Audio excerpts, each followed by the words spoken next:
오늘 말씀은 난 예수님이 필요해. 사도행전 4장 11절 12절. 이 예수는 너희 건축자들의 버린 돌로서 집 모퉁이의 머릿돌이 되었느니라. 다른 이로서는 구원을 받을 수 없나니 천하 사람 중에 구원을 받을 만한 다른 이름을 우리에게 주신 일이 없음이라 하였더라. 아멘. 아멘. 아멘. 자, 우리 주님의 이름으로 사랑합니다.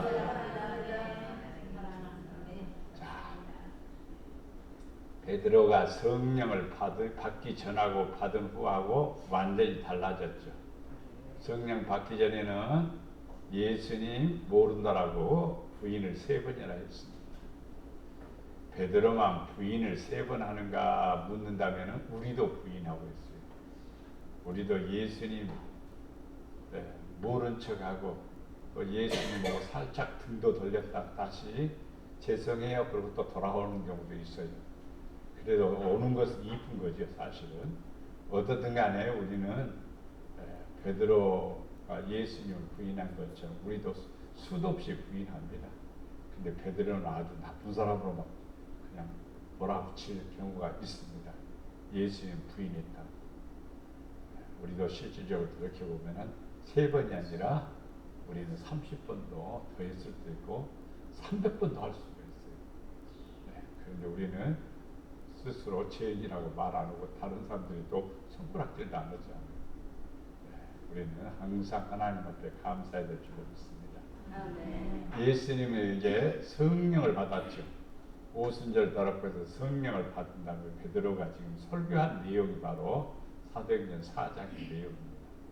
그러면서 오늘 본문의 내용을 말씀하죠.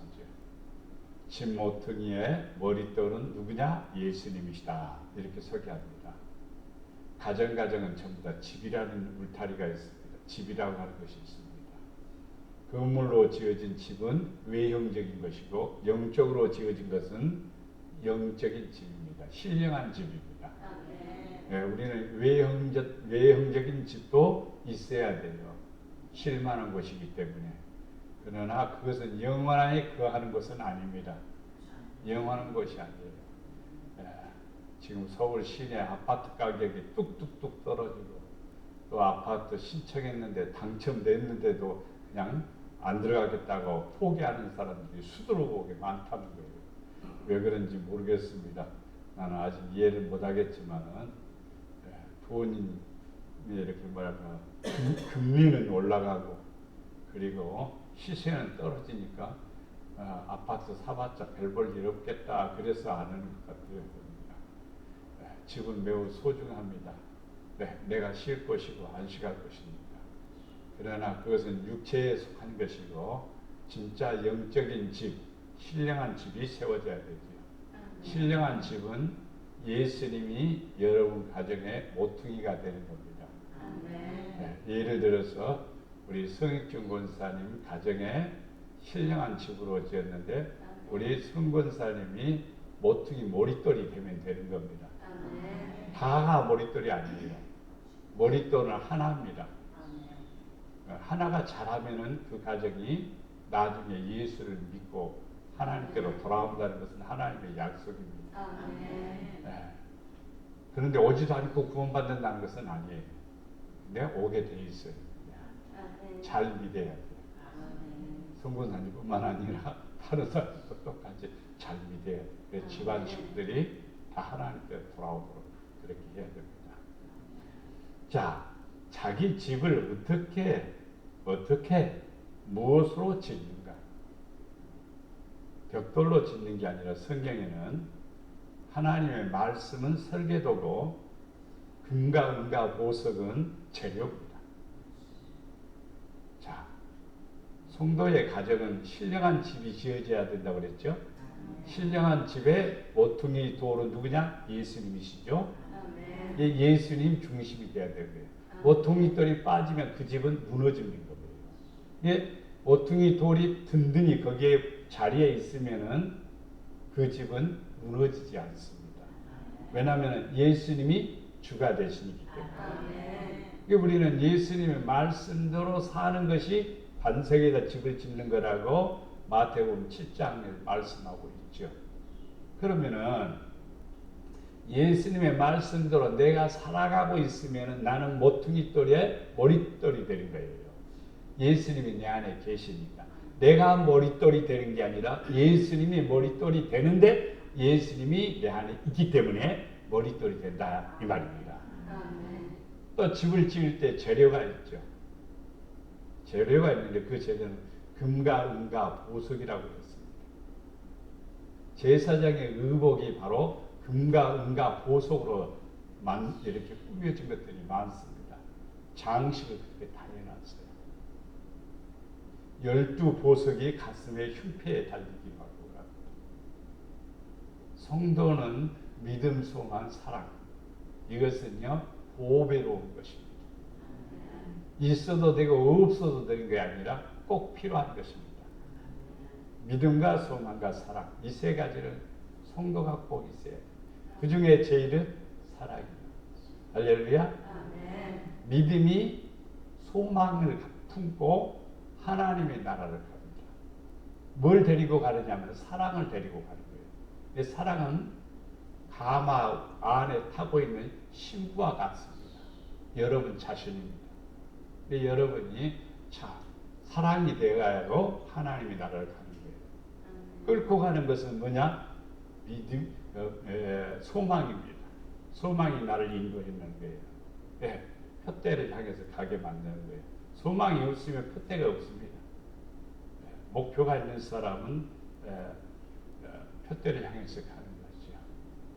바로 탁구 선수 이승수라고 하는 그 탁구 선수가 있는데 그 탁구 선수는 지금 12살이에요. 12살인데 전국 대회에 청소년이면요 초등학생은 청소년이 아니에요. 근데 청소년 탁구 대회에서 1등을 했어요. 국가대표 상비군 국가대표하고 게임을 붙었는데 32강에서 국가대표한테 졌어요. 몇 살짜리가? 12살 먹은 이 승수가. 그래서 이제 얘가 얼마만큼 탁구를 치는가 연습을 하는가. 몇 시간을 아침에 5시 반이면 일어나요. 그래서 밥을 먹고 탁구장에 갑니다. 탁구장에 가서 열심히 3시간인가를 훈련하고 학교로 갑니다. 학교에 가서 공부 다 마치고 다시 어디로 가는 게 중학교로 갑니다.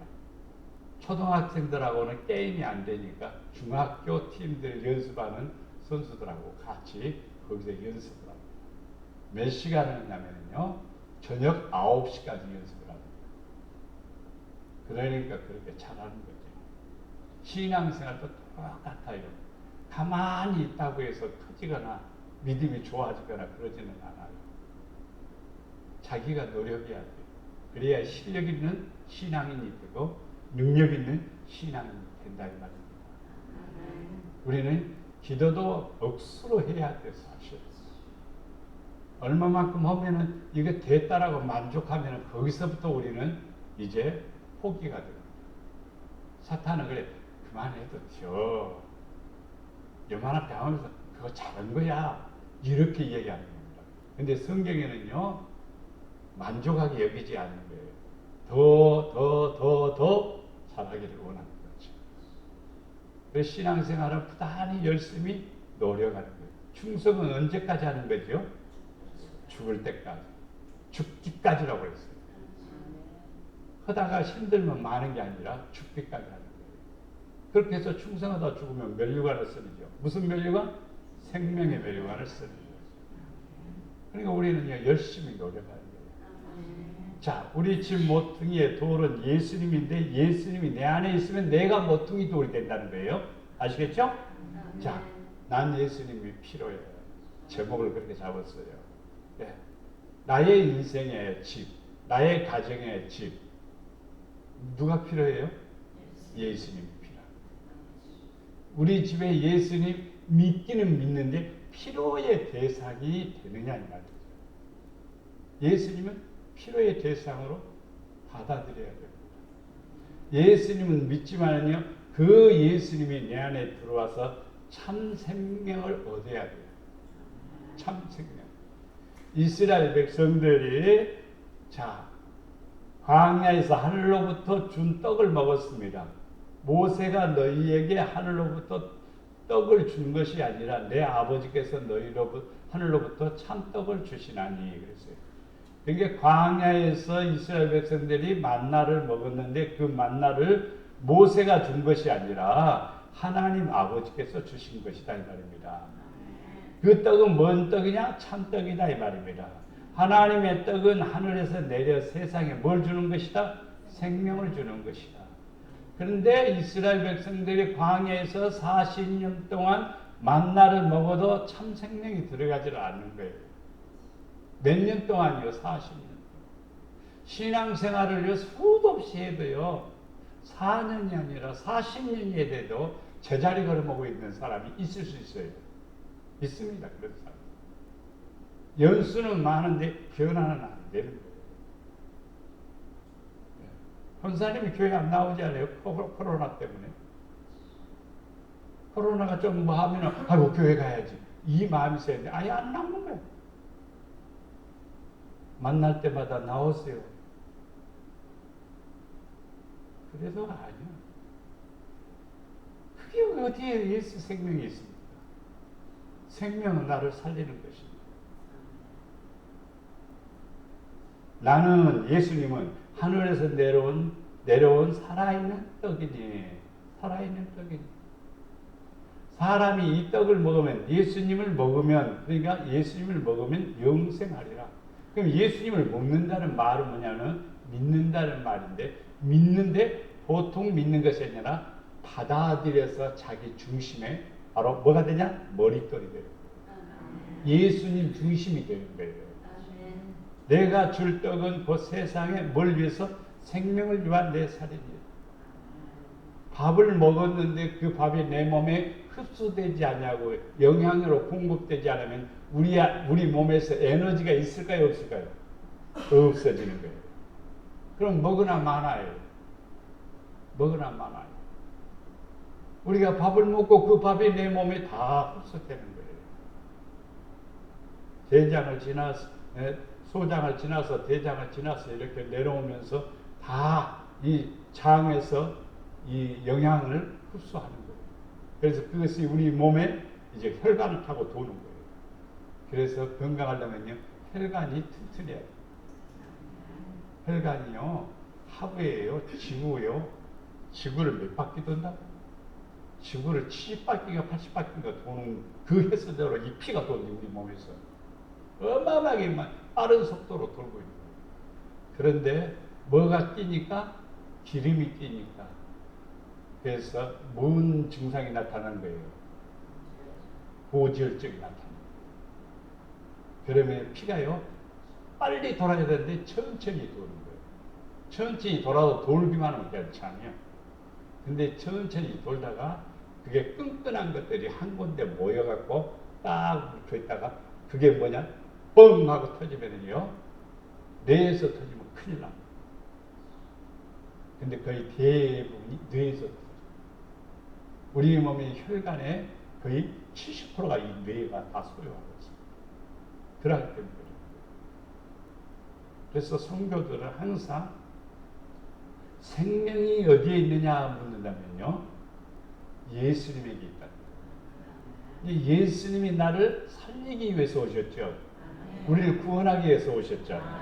그러니까 예수님이 내 중심에 있어야 돼요. 예수님이 내 중심에 있으려면은요, 말씀이 내 안에 있으면 예수님이 내 안에 있는 거예요. 내 말이 너희 안에 가면 내가 너희 안에 있다고 그랬어요. 근데 예수님은 어떻게 내 마음에 모시지? 말씀을 묵상하거나 말씀대로 살거나 말씀이 믿어질 때 그분이 내 안에 있는 거예요. 그러면 생명력이 나타나게 됐어요. 자, 믿음이 들어오게 되면 할 수 없다고 말합니까? 할 수 있다라고 말합니까? 그렇죠. 할 수 있다라고 말하죠. 그렇게 믿음이 생기는 거예요. 확증이 있는 게. 그냥 뭐 목사님이 할 수 있다, 할 수 없다 그런 말 하지 말고 할 수 있다라고 말하십시오. 목사님 그러니까 그냥 하는 거다고 자기 안에서 하나님이 함께 해주시니까 역사하시오. 하나님이 놀라운 은혜를 베풀어 주시오. 확신이 오는 거다고 달라요. 또.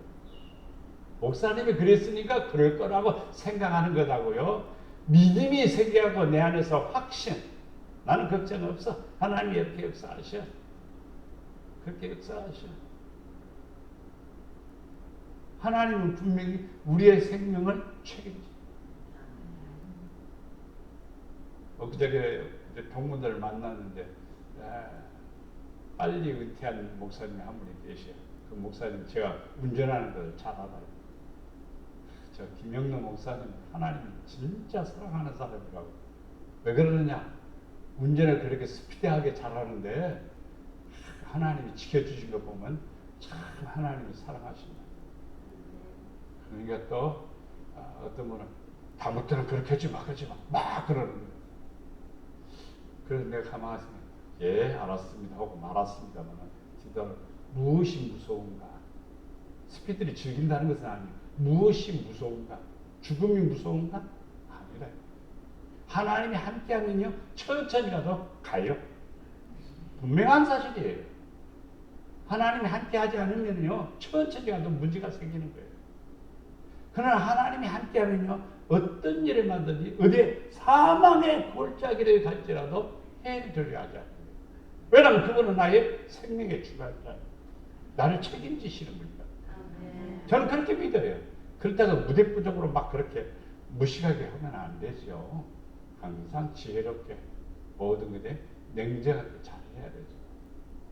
우리 성도들은 기억해야 될 것이 내 안에 생명을 주관하시는 분이 누구냐? 내가 아니야.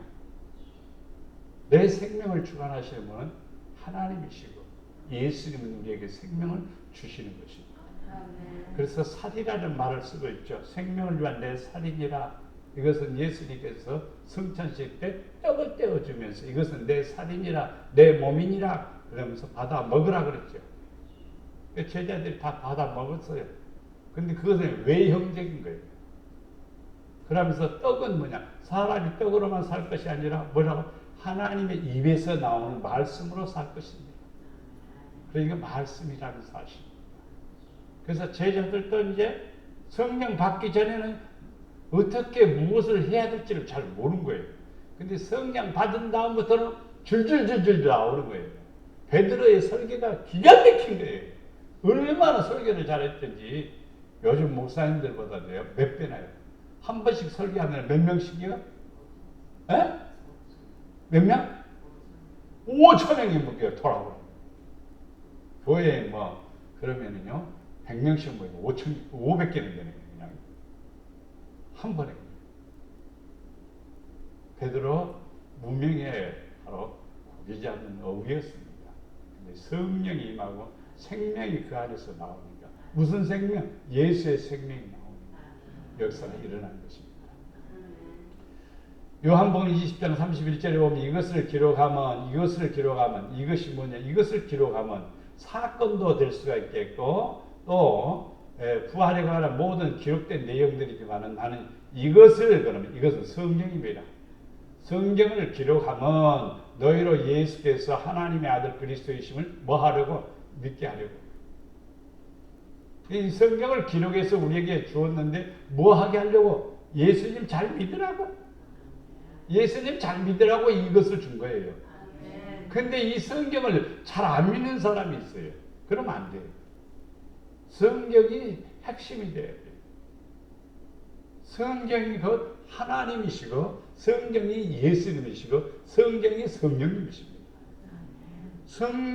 성령님이 성경 밖에 있는 게 아니에요. 성경 안에 성령님이 있고 예수님도 성경 안에 예수님이 있고 예수님 안에 성경이 있는 겁니다. 성도들은 항상 핵심이 어디로 가야 되냐면은 눈에 보이는 것은 어떤 거예요? 하나님 안 보이지 않아요. 예수님도 안 보이지 않아요. 성령님도 안 보이지 않아요. 보이는 게 있어. 보이는 게 뭐예요? 말씀, 성경.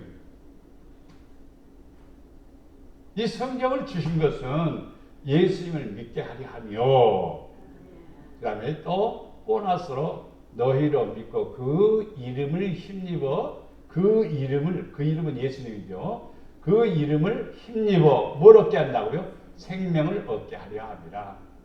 생명을 얻게 하려 합니다. 그렇습니다. 생명을 얻게 하려 합니다. 생명이라는 것은 참 중요한 거예요. 살아서 역사한다는 것입니다. 디모데전서 6장 18절 19절에 보면 선을 행하고 선한 사업을 많이 하고 나누어 주기를 좋아하고 너그러운 자가 되게 하라. 이것이 장래에 누구를 위해서? 자기를 위하여 좋은 터를 쌓아 참된 생명을 취하는 것이다. 명단자리가 어디냐?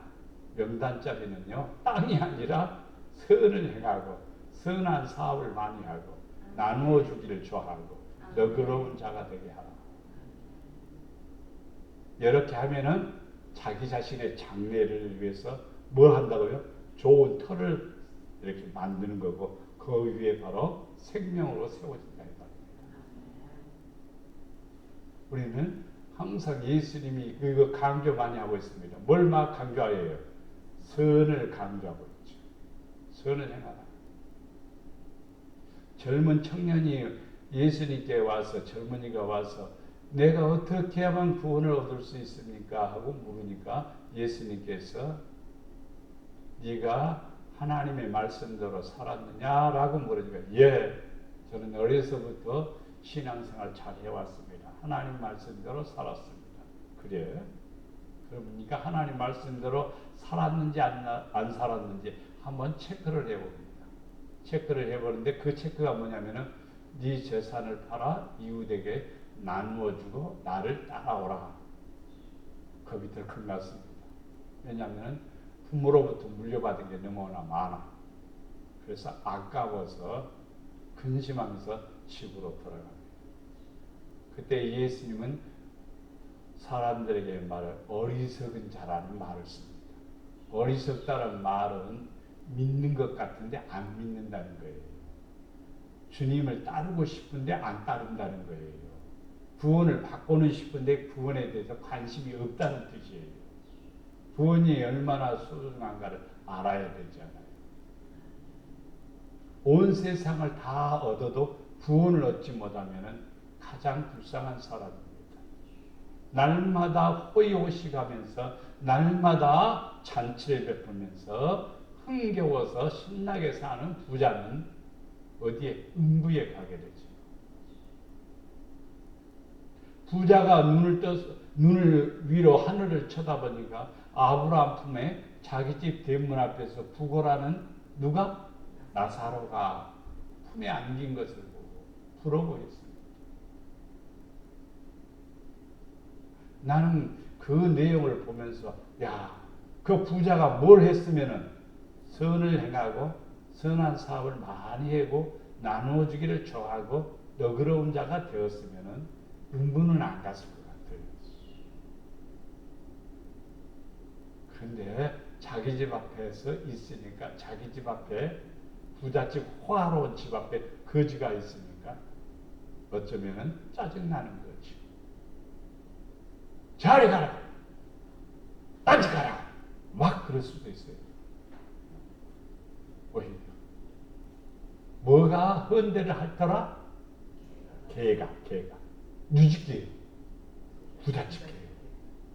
부잣집 개가 와서 이 거지 나사로의 헌대를 핥더라.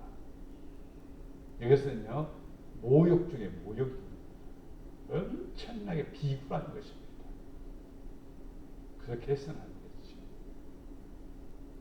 어쩌면 그 집의 종들도 그냥 쓰레기통에다 버려.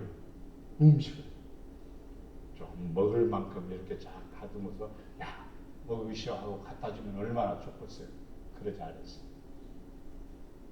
그래서 위에서 하늘에서 음성이 들리기를 너는 땅에서 다 받았으니까 너는 거기서 구원함을 받아. 기가 막힌 일이지. 우리는 그래서 크리스찬들은요 선을 행하고 선한 사업을 많이 하고 나누어 주기를 좋아하고 너그러운 자가 되라.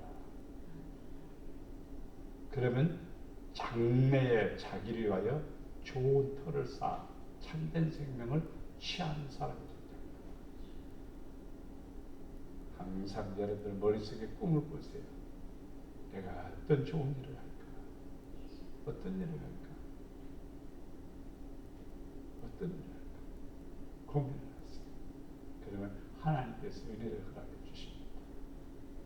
두 번째, 세상에서 아름답게 살기 위해서, 아름답게 살기 위해서. 명품이 나를 아름답게 만들어주는 게 아니에요.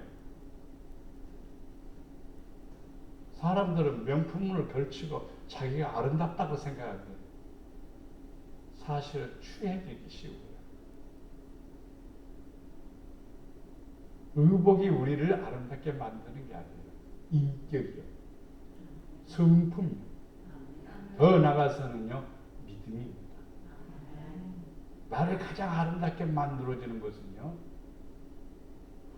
하나님께서 주시는 신의 성품입니다. 그것이 나를 가장 아름답게 만드는 거예요. 마태복음 4장 16절 흑암에 앉은 백성이 큰 빛을 보았고 사망의 땅과 그늘에 앉은 자들에게 빛이 비치었도다 하였느니라. 비가 온 뒤에 무지개가 쫙 펼쳐지죠. 비가 온 뒤에 무지개가 펼쳐진 건 하늘에 아직도 이슬처럼 이렇게 물방울이 있다는 뜻입니다. 그래서 햇빛이 비치고 그러면은 무지개가 생기는 거죠. 무지개는 잡을 수도 없습니다. 근데 눈에는 보입니다. 분명히 무지개는 보입니다. 근데 잡을 수 없어요. 물방울이 빛에 비쳐서 나타나는 현상이 뭐냐? 무지개입니다. 너희는 세상에 뭐라? 빛이라. 여러분이 예수님을 통해서 빛이 임해서 여러분에게서 쫙 나타나는 게 뭐냐면 무지개처럼 아름다운 거예요. 7색깔 무지개. 그래서 우리가 주기도문 아닌 거죠. 신앙 고백을 쫙 보면은요, 7가지의 약속이 있습니다. 하나님의 빛이 주의 생명이 나를 통해서 쫙 나타나야 돼요. 그렇지 않으면 안 돼요. 제가 늘 얘기하는 게 경기장에서 운동을 할 때, 자, 사람들이 있습니다. 3가지가 있어요. 3가지가. 뛰는 선수. 그죠? 뛰는 선수가 있고. 그 다음에 1등으로, 코치보다도 제일 중요한 게 심판자예요. 심판자. 그 다음에 구경꾼. 그 다음에 코치도 있고, 엄마도 있고, 아버지도 있고. 그런데 이제 그까지 다 분류하는 것보다도 3가지. 운동장에서 다름질할 때 여러분 자신은 선수입니다. 뭐라고요? 선수예요, 선수. 열심히 달려야 돼요. 어떻게, 뭐 하도록 달려야 돼요? 상 받도록. 성경대로 해야 돼요. 대답을. 뭐 하도록? 이왕이면 상 받도록. 상 받도록 달려야 돼요. 상 받도록 달리려면요, 운동장에서 달리기 하는 선생님이 이렇게 달립니다. 이 악물어 갖고 달리기를 1등 한다면 더 달리지. 이가 부러지도록 딱 물겠죠. 근데 이를 악문다고 달리는 게 아니라 엄청난 연습을 해야, 훈련이 되어야 바로 우승할 수가 있습니다. 성도들은 지금 모든 신앙의 라인에서 출발한 선수들입니다. 목양교회 운동장에서 지금 달리기를 하는 거예요. 잘 달리다가 안 달리는 사람도 있고, 또 아예 안 달리는 사람도 있고, 달리기는 뭘 달려 그렇고 마르는 사람도 있죠. 그러나 열심히 달리려고 몸부림치는 사람이 있어요. 우리는 어떤 사람이 되어야 될까요? 상을 얻도록 달려야 돼요. 그래야 하나님께서 기뻐하시는 거죠. 세상에 빛이는 역할을 하는 거예요. 내가 어떤 역할을 하고 있는가? 내 가정에서 내가 어떤 역할을 하고 있는가? 어둠의 역할을 하면 안 돼요. 여러분 가정에 어둠이 들어오면 여러분은 물리쳐야 되지. 여러분이 어둠을 끌어오면 또 안 돼요. 더더욱이나 어둠은 공격은 항상 있습니다. 낮이 있으면 밤이 있지 않아요. 항상 우리에게는요 뭐가 찾아올 수 있느냐면은 어둠이 올 수가 있습니다. 나는 항상 빛이야? No. 언제든지 어둠은 찾아올 수 있어요. 나나 여러분이나 똑같아요. 언제든지 나에게 찾아올 수가 있어요. 그러나 그것을 뭐 하는 거예요? 빛으로, 말씀으로 물리치고 이기는 사람이 되야 되는 거예요.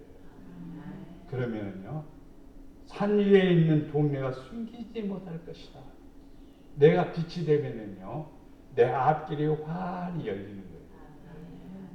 내 삶, 나는 신난다라고 생각하지만은요, 하나님하고 상관이 없으면요, 내 길은 어두워지게 되어 있습니다. 시편 110편을 내가 여기다 써놓은 것이 이유가 있어요. 읽어보면 내용을 읽으니까 한 구절 한 구절. 제가 다음에는 이 시편 110편을 내가 설교하기 위해서가 아니라 내가 프로젝트로 하나를 1절에서부터 마지막까지 설교를 198절인가 뭐 이렇게 되는데 그 설교를 다 만들고 머릿속에 생각하고 있어요.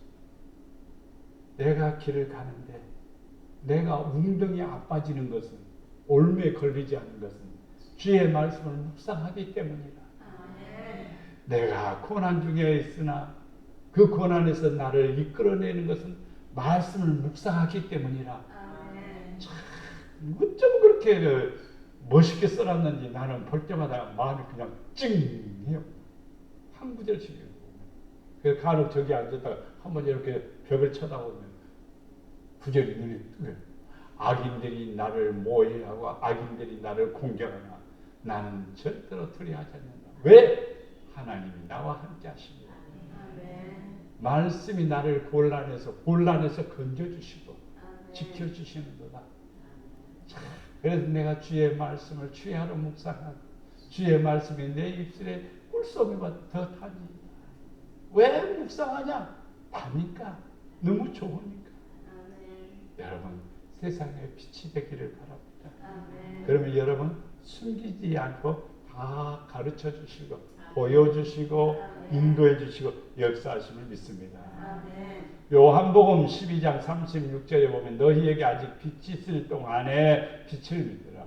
빛이 있다가 없을 수도 있어요. 자, 그러니까 빛이 있을 동안에 빛을 믿으라. 그리하면 빛의 아들이 되리라. 예수께서 말씀하시고 그들을 떠나가서 숨으십니다. 우리는요 빛의 자녀가 되지 않으면 안 돼요. 빛의 아들들이 돼야 돼요. 그래서 하나님 앞에 복된 사람이 돼야 됩니다. 만약에 빛의 아들이 안 되면요 예수님은 숨어버립니다. 예수님이 숨어버리면요 아무리 부르짖어도 응답이 안 돼요. 내가 되는 것 같은데 예수님이 숨어버리면요 우리는 혼자 되는 거예요. 그리고 우리는 또 어두운 가운데 있는 거예요. 우리는 어둠의 자녀였는데 어둠에 속한 자였는데 빛의 아들로 빛의 자녀로 우리가 부름을 받았지 않아요. 그러니까 예수님 모시고 살아야 돼요. 너희가 전에는 어둠이되 이제는 주 안에서 뭐라? 빛이다. 빛의 자녀들처럼 행하라. 모범적이어야 됩니다. 의로워야 됩니다. 그러면은 하나님 예수님의 생명이 여러분 안에 있고 여러분은 뭐가 되지? 모퉁이의 머릿돌이 되는 겁니다. 마지막 세 번째 구원받기 위해서 예수님이 머릿돌이 돼야 되고 내가 또 가정의 머릿돌이 돼야 됩니다. 주 예수를 믿으라. 그리하면 너와 네 집이 구원을 얻으리라. 구원을 받기 위해서. 그러니까 식구들이 안 믿으면 기도를 많이 해야 돼요. 형제들이 안 믿으면 기도를 많이 해야 돼요. 그만큼. 왜? 하나의 미랄이 썩어져 죽지 않으면 열매를 맺지 못하는 거예요. 여러분은 하나의 미랄이에요. 하나의 미랄이에요. 그러면 썩어야 돼. 썩으면 죽기까지 기도하고 열심히 기도하는 거예요. 그 훗날에 그러면은 나중에 우리 어머니의 기도가 나를 이렇게 살렸구나. 우리 어머니의 기도가 나를 이렇게 복되게 했구나. 이런 고백이 자녀들에게서 나오는 거예요. 부모들이 빈둥빈둥하면 안 돼요. 저는 저덕이나 아들이 목회자로서 이렇게 성장합니다. 내가 이렇게 인간적이거나 기도 안 하거나 뺀들뺀들하거나 이런 게 눈에 보이게 되면 아들이 목회를 하겠어요? 안 해요. 안 합니다. 저렇게 할 바에 안 하지. 목회자는 어떻게 하는가? 저는 전혀 말 안 합니다. 설교 이렇게 해라 저렇게 해라 말하지 않아요. 성경 본문 읽다가 틀리면 틀렸다고 지적하고 뭐하고 그것도 안 해요. 사람인데 완벽할 수는 없어요. 안 틀리는 게 원칙이지요 사실은. 그러나 다 이해해요.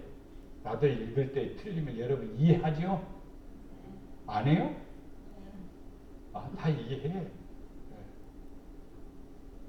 그러니까 성경을 틀리게 읽었다고 해서 믿음이 없거나 또 잘못했거나 그것은 아니에요. 사람인지라 다 똑같습니다. 아차하는 순간에 딱 잘못할 수 있어요. 구원받기 위해서 예수님이 여러분 가슴에 있어야 되고 머릿돌이 돼야 되고 여러분 자신이 여러분 가정에 뭐가 돼야 돼요? 머릿돌이 돼야 됩니다. 아들을 낳으리니 이름을 예수로 하라. 이는 그가 자기 백성을 어디에서? 죄에서 구원할 자이십니다. 예수님이 내 안에 모퉁이 돌이 된 사람들은 첫 번째 코드가 뭐냐면은 죄라는 문제를 해결하는 거예요. 그 문제가 해결받는 거예요. 예수는 믿는데 죄의 문제에 대해서 해결을 받지 못하면은 구원을 받을 수 있느냐고 묻는다면 저는 아니라고 합니다. 죄 있는 자가 어떻게 천국 들어갈 수 있어요? 만약에 죄 있는 자가 천국에 들어가면 하나님께서 보시고 뭐라고 말할까? 예편으로 가거라 그러죠. 그렇죠. 그러면 예편으로 가면 미끄럼틀이 있어요. 그 미끄럼틀은요 어디로 내려가니? 음부로 내려가요. 그러니까 죄의 문제가 해결돼요. 예수를 믿는다는 것은 뭐냐면 첫 번째 코드가 죄의 문제예요. 내 죄가, 나는 죄가 많은 사람이다. 그래서 난 누가 필요해요? 예수님이 필요해요. 나는 죽을 수밖에 없어요. 뭐 때문에? 죄 때문에. 그래서 누가 필요해요? 난 예수가 필요한 거예요. 자, 그의 제자들이 나와 깨우며 이르되 주여 구원하소서 우리가 죽겠나이다. 베드로는 노를 잘 저어요. 배를 잘 운영하는 사람이에요. 그러나 막상 문제가 생기니까 예수님을 깨우면서 구원하소서. 우리가 죽겠나이다. 예수님이 잠들고 있으면 안 되죠. 잠든 예수님이 많아요, 성도들이. 구원의 기쁨, 죄에 대한 고백, 하나님이 주신 은혜에 대한 충만함, 이런 것들이 희미해져가고 그러면 예수님이 주무신 거예요. 예수님이 실질적으로 주무시고 있어도 제자들 머릿속에 예수님이 계시는데 뭐. 그러면 제자들 마음속에는 예수님이 깨어있는 거예요. 배가 뒤집히면 나만 죽냐? 예수님도 죽지. 어떤 면에 배찬 것 같은 거예요. 그래서 믿으면 담대할 거예요. 저들은 우리의 밥이다 올라가자. 그러면 아멘 하고 올라가서 얼마나 좋아. 다수가 진리는 아니거든요.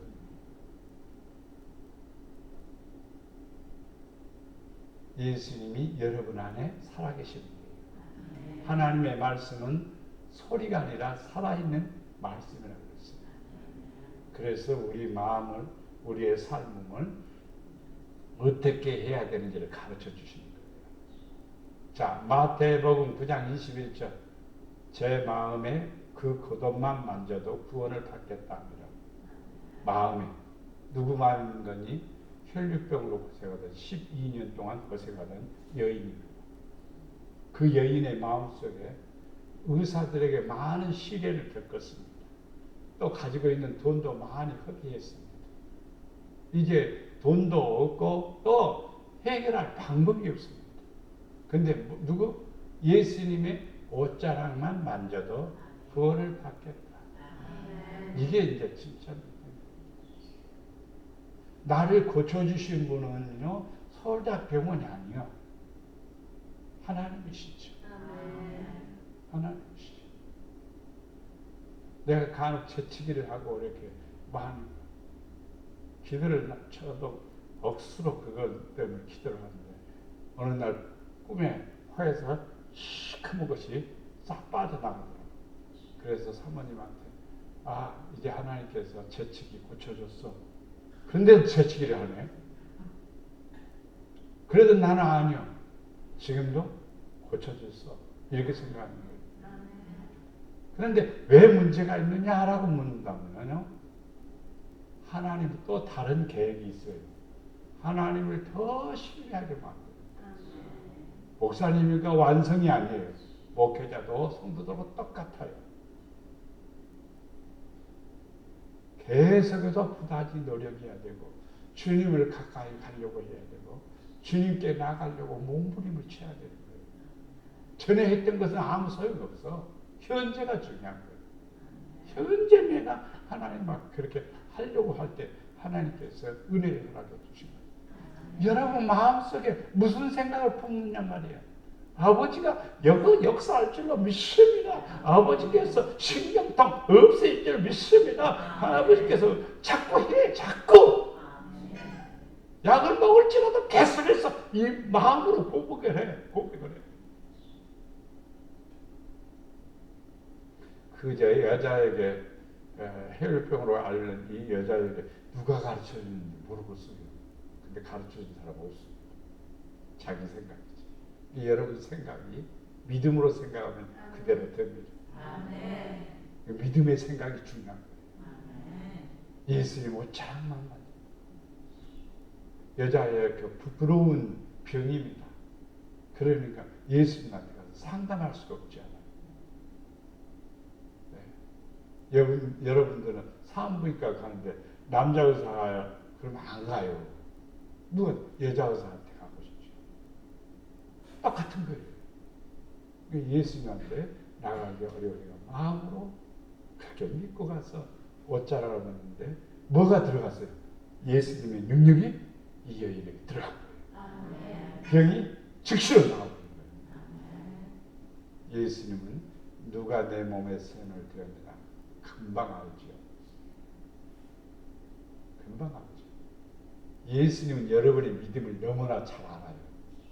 잘하고 있는지 못하고 있는지, 믿음으로 붙잡은 건지 지나가니까 만져본 건지, 그냥 만져본 건지 믿음으로 만진 건지 다 알아요.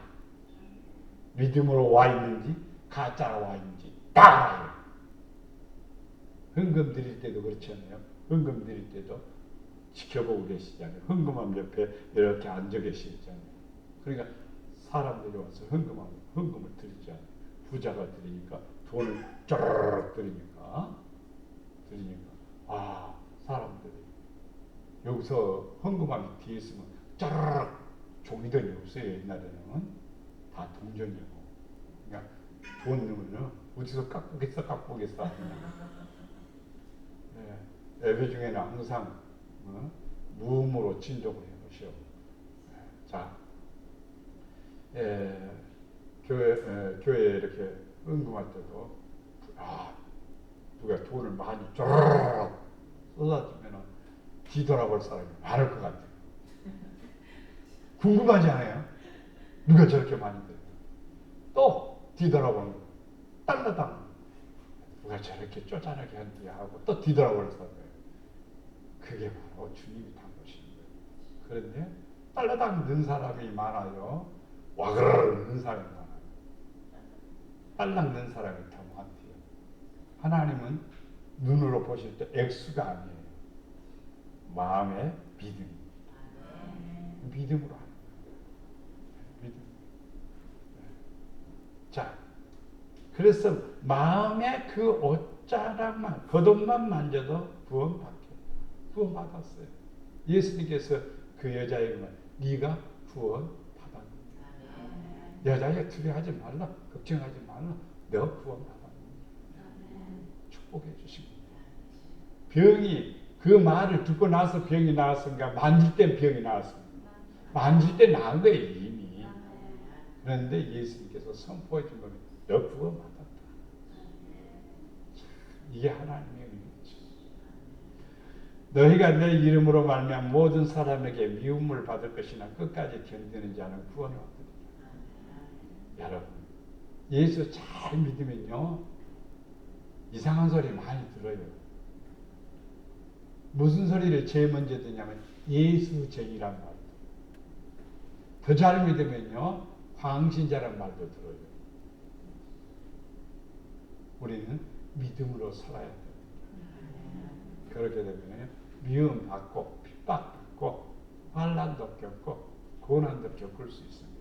그러나 끝까지 견디는 자 구원받습니다. 하나님이 그 아들을 세상에 보내신 것은 세상을 뭐하려? 심판하려 하심이 아니요. 이것은 초림 때 하는 얘기입니다. 심판하림이 아니요. 그로 말미암아 세상을 구원을 받게 하려 하십니다.